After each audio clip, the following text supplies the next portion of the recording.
All right, we're now joined via video link by international relations analyst Professor Gilbert Khadiagala from Wits University to weigh in on the Ukraine-Russia war talks that are set to begin this week. Prof, thank you so much for your time and good afternoon to you. So it's over 2 years now since Russia launched a full-scale invasion of Ukraine. Another round of peace talks is set to begin. What sets this peace summit apart from the previous discussions, especially as Ukraine now is warning of China and Russia trying to sabotage these talks? I think the key issue here is that not all the parties will be at the table, which will be a big difference from the previous summits, from the previous peace initiatives. I think you had last year the initiative of the African countries where they were able to go to Russia and to Ukraine at the same time to appeal to both sides through ceasefire and agree to a lasting peace. Here, what is happening is that the Swiss government, working with Ukraine, have invited quite a number of countries from around the world, about 160 countries. But as of now, it's not clear how many countries are going to show up. And the big problem is that Russia will not be there because it has not been invited.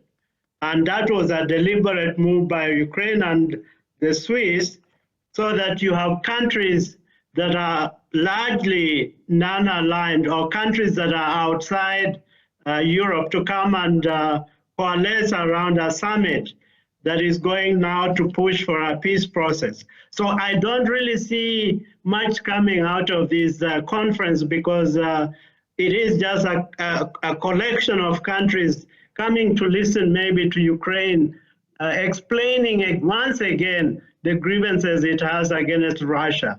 But most of these countries have no leverage against Russia. In fact, Zelensky was in Singapore for a big summit in Asia last weekend. And one of his complaints was that China is not going to come to the conference because China has Russia as its major ally.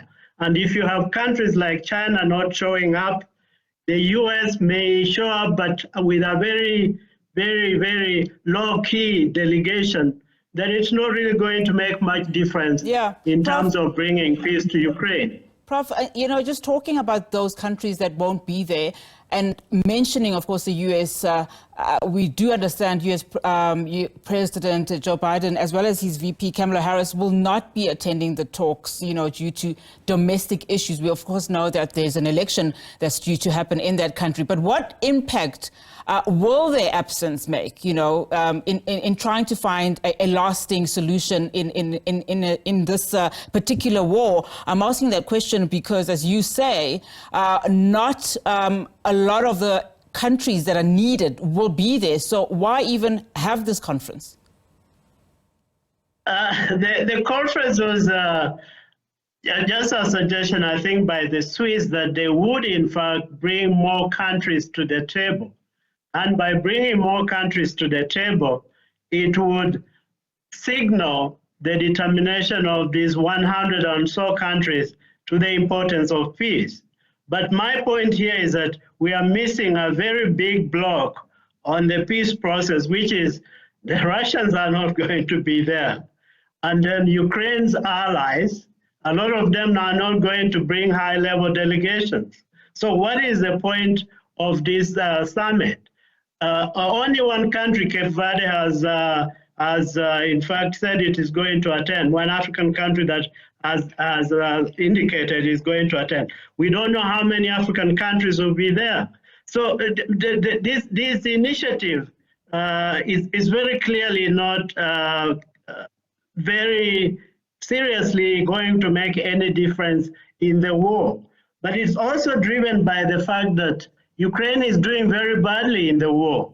So I think there is a sense among some countries that the way to get this war ended is to show more support for Ukraine which is losing this war, I think, by the events that have been happening over the last few weeks. You mentioned, of course, the role of the African continent. I mean, South Africa, just also saying that, a lasting solution to the war is necessary. What is South Africa's position? South Africa's position was clear from the beginning that there need to be a negotiated settlement. And that is why South Africa was an important player in the 10-point peace process that was unveiled by African countries when South Africa and 6 other countries went to Ukraine and to Russia last year. So South Africa's interest remains very consistent, that the two countries need to sit together and they need to resolve this conflict peacefully.